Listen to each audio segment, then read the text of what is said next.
پچھلی ملاقات میں ہم نے آپ کو بتایا تھا کہ کیسے کوفے کے راستے میں حسین ابن علی کو مسلم بن عقیل کی شہادت کی خبر ملی۔ حسین نے کوفہ جانے کا ارادہ بدل دیا۔ راستے میں یزید کے لشکر سے ملاقات ہوئی جس کا سردار حر تھا۔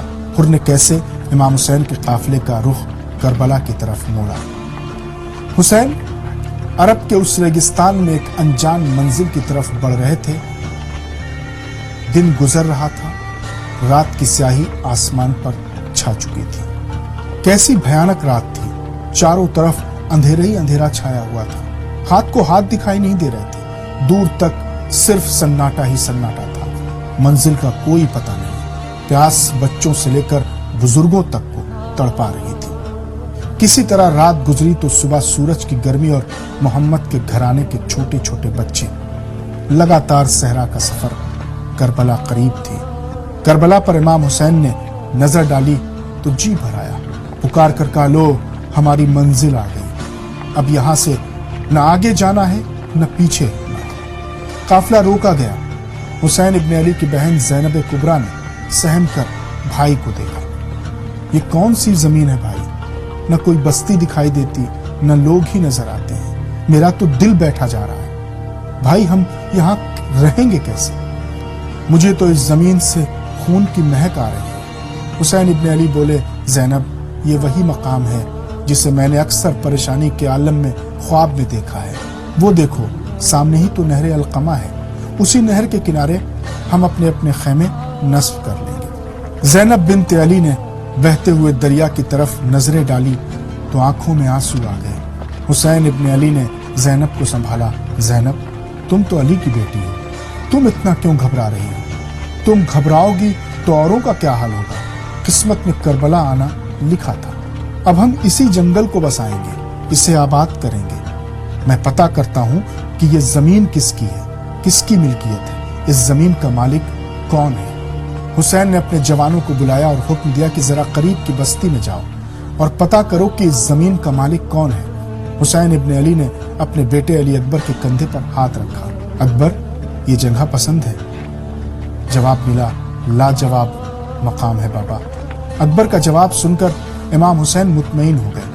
پتہ کرنے کے بعد پتہ چلا کہ قبیلہ بنی اسد کے لوگوں کی یہ ملکیت ہے، تو امام حسین نے وہ زمین ان سے خرید لی۔ بھائی عباس یہیں خیمے نصب کیے جائیں گے، انتظام دیکھ لیں۔ زینب سے پوچھ لینا خیموں کا رخ کدھر ہوگا، بچوں اور عورتوں کے خیمے کہاں نصب ہوں گے۔ مسجد نہر کے قریب ہو تاکہ وضو کرنے میں آسانی ہو۔ مدرسے اور کتاب خانے کی بنیاد سب سے پہلے پڑنی چاہیے۔ خیمے نصب کیے جانے لگے، قناتیں لگائی جانے لگیں کہ اچانک شمال کی جانب سے غبار اڑتا ہوا دکھا۔ لوگ کام چھوڑ کر ادھر دیکھنے لگے۔ ایک فوجی دستہ آتا ہوا دکھائی دیا۔ عباس نے آواز دی، ہوشیار ساتھیوں، نہ جانے یہ کون ہے، دوست یا دشمن، تم لوگ بھی تیار ہو جاؤ۔ ایک دستہ ختم ہوا تو ایک اور دستہ آنے لگا اور نہر کے کنارے صف بندی شروع کرنے لگے۔ عباس نے للکار کر کہا کہ یہ کیا بدتمیزی ہے، یہاں ہمارے خیمے نصب ہوں گے، یہ کون ہے، جا کر پتہ کرو۔ اتنے میں ان فوجیوں کے سردار نے آگے بڑھ کر کہا کہ آپ اپنے خیمے ہٹا لیجئے، یہاں ہم خیمے لگائیں گے۔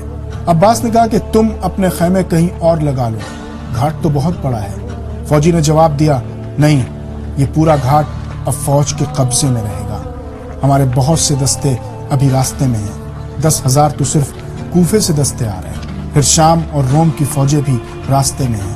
ہم نہر کے کنارے اپنے خیمے لگائیں گے، تم اپنے خیمے نہر سے ہٹا کر کہیں اور لگا لو۔ بس اتنا کہنا تھا کہ حسین ابن علی کے قافلے کے سالار عباس ابن علی غصے میں آ گئے۔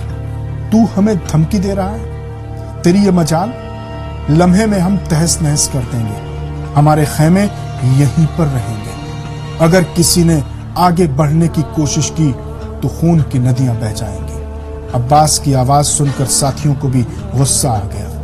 ابن مظاہر نے کمان میں تیر جوڑا، ابو سمامہ اور ابن سعید نے تلواریں کھینچ لی، قاسم کو جلال آ گیا، علی اکبر کی پیشانی پر بل پڑ گئے۔ باہر کی ہلچل سن کر فضہ، جو امام حسین کی ماں کی کنیز تھی، خیمے کے در پر آ گئی۔ دوڑی ہوئی جناب حضرت زینب کے خیمے میں پہنچا۔